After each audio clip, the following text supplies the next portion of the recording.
CMR shopping mall మన BHEL circle లో మార్చి 20న energetic star Ram Pothineni గారిచే గొప్ప ప్రారంభం. ఎన్నికల కోడొచ్చాక ఏపీ రాజకీయం మరింత రంజుగా మారింది. పార్టీలన్నీ స్పీడ్ పెంచాయి. పోటాపోటీ ప్రచారాలతో రాజకీయం రోజు రోజుకు వేడెక్కుతోంది. ప్రజల్లోకి వచ్చేందుకు ప్రధాన పార్టీ నేతలు సిద్ధమయ్యారు. అటు రాష్ట్ర పర్యటనకు రూట్ మ్యాప్ సిద్ధం చేసుకుని సీఎం సిద్ధమవగా తాజాగా జనసేన అధినేత పవన్ ప్రచార షెడ్యూల్ కూడా ఖరారైంది. మరోసారి వారాహితో ప్రజల్లోకి రానున్నారు జనసేనాని. ఈ నెల 27 నుంచి ఉత్తరాంధ్రలో పవన్ ప్రచారం చేయనున్నారు. తొలి విడతలో కీలక నియోజకవర్గాల్లో పవన్ ప్రచారం చేస్తారు. వారాహి వాహనంపై పవన్ క్యాంపెయిన్ చేయనున్నారు. ఈ నేపథ్యంలో హైదరాబాద్ నుంచి వారాహి వాహనాన్ని మంగళగిరికి తరలిస్తున్నారు. తొలి విడతలో 10 నియోజకవర్గాల్లో ఎన్నికల ప్రచారం నిర్వహించే విధంగా పవన్ రూట్ మ్యాప్ సిద్ధమైనట్టు తెలుస్తోంది.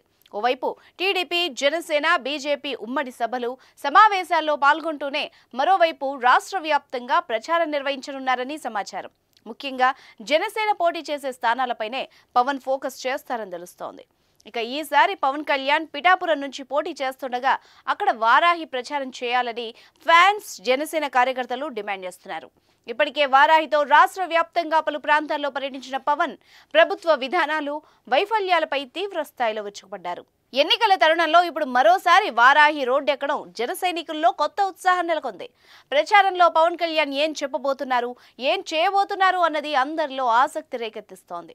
సుమన్ టీవీలో మీ పర్సనల్ అండ్ బిజినెస్ ప్రమోషన్స్ కోసం కింది నెంబర్కి కాంటాక్ట్ చేయండి.